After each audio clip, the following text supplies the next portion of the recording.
आइए आज हम लोग भारत में राष्ट्रवाद, नेशनलिज्म इन इंडिया पढ़ते हैं। राष्ट्रवाद क्या है?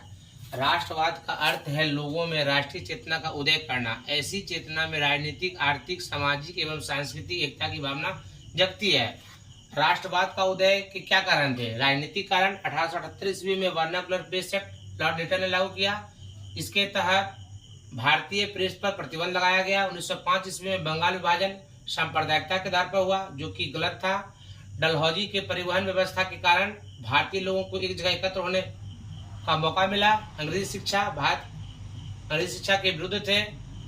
आर्म्स एक्ट 1879 ईस्वी के तहत भारतीय लोगों के पास हथियार रखना अवैध घोषित कर दिया गया। आर्थिक कारण, अंग्रेज की कृषि नीति मुख्य रूप से लगान वसूल से प्रेरित था। अधिक लगान वसूल करने के कारण भारतीय लोग दुखी थे। सूती वस्त्र से आयात कर हटा दिया गया।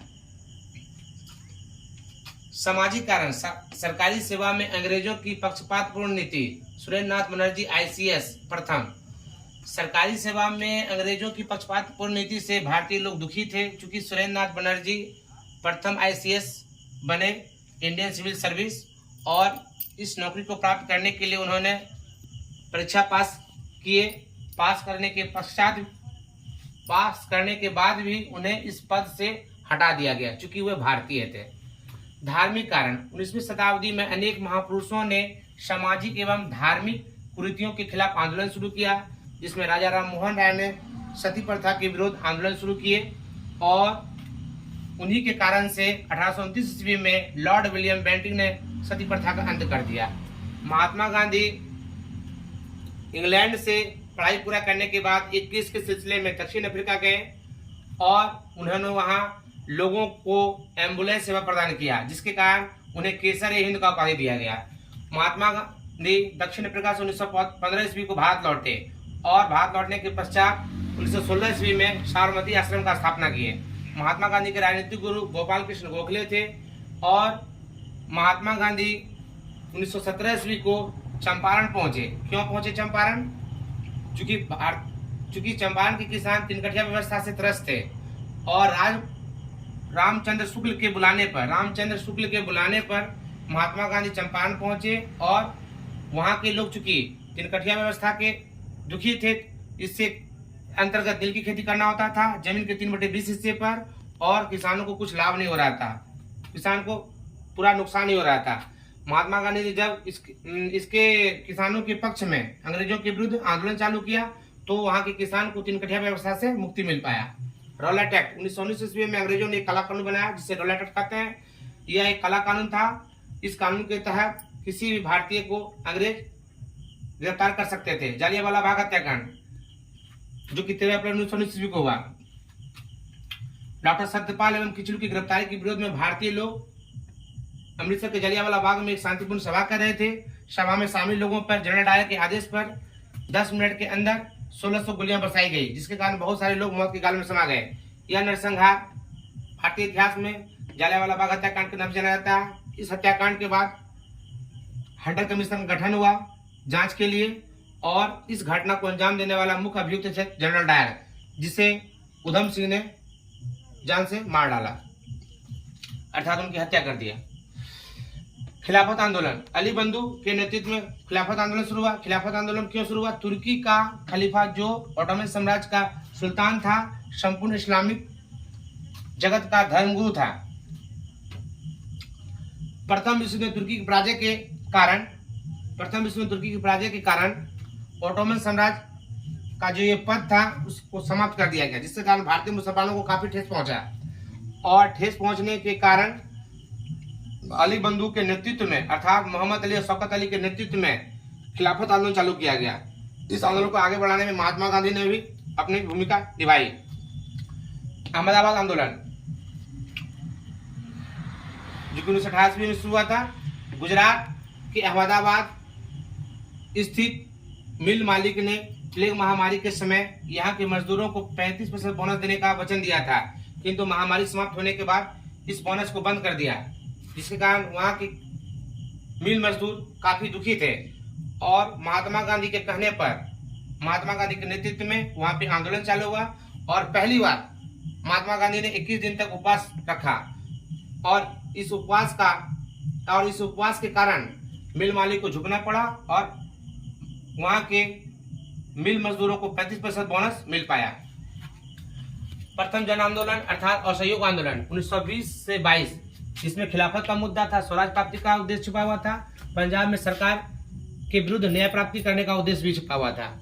चोरी चोरा कांड, क्योंकि महात्मा गांधी ने प्रथम जन आंदोलन चलाया था, असहयोग आंदोलन, और ये आंदोलन जो है शांतिपूर्ण तरीका से चल रहा था, किंतु इस आंदोलन में भाग लेने वाले आंदोलनकारी ने चोरी चोरा कांड को अंजाम दे दिया। 5 फरवरी 1922 ईस्वी को, जो कि गोरखपुर जिला में स्थित है, कहाँ पे, किस राज्य में, यूपी में, उत्तर प्रदेश में, उत्तर प्रदेश के गोरखपुर जिला में स्थित चोरी चोरा नामक स्थान में चोरी चोरा कांड को अंजाम दिया गया। क्योंकि यहाँ पर एक अंग्रेजी थाना था, अंग्रेजी थाना पे जो है क्रांतिकारियों ने धावा बोल दिया। धावा बोलने के बाद थाने को आग के हवाले कर दिया और 22 पुलिसकर्मी को जान से मार डाला और उनके हथियार को छीन लिया गया। इस कांड के बाद महात्मा गांधी काफी दुखी हुए और चोरी चोरा कांड के बाद उन्होंने असहयोग आंदोलन को स्थगित कर दिया। अब हम चले आएंगे दूसरा जन आंदोलन सविनय अवज्ञा आंदोलन में, जो कि 1930 ईस्वी को शुरू हुआ। साइमन कमीशन का विरोध 1928 ईस्वी में साइमन कमीशन भारत आया था। लाला लाजपत के नेतृत्व में साइमन कमीशन का विरोध किया गया। साइमन कमीशन गो बैक का नारा लगाया गया था। नेहरू रिपोर्ट, लॉर्ड बिरकन हेड ने संविधान बनाने के संदर्भ में एक चुनौती पेश किया भारतीय लोगों के पास, किंतु कुछ कारणवश यह सफल नहीं हो पाया। नेहरू रिपोर्ट, आर्थिक मंदी, विश्वव्यापी आर्थिक मंदी के कारण अमेरिका को तो क्षति पहुंचा ही, किंतु भारत के कारखाने भी बंद हो गए।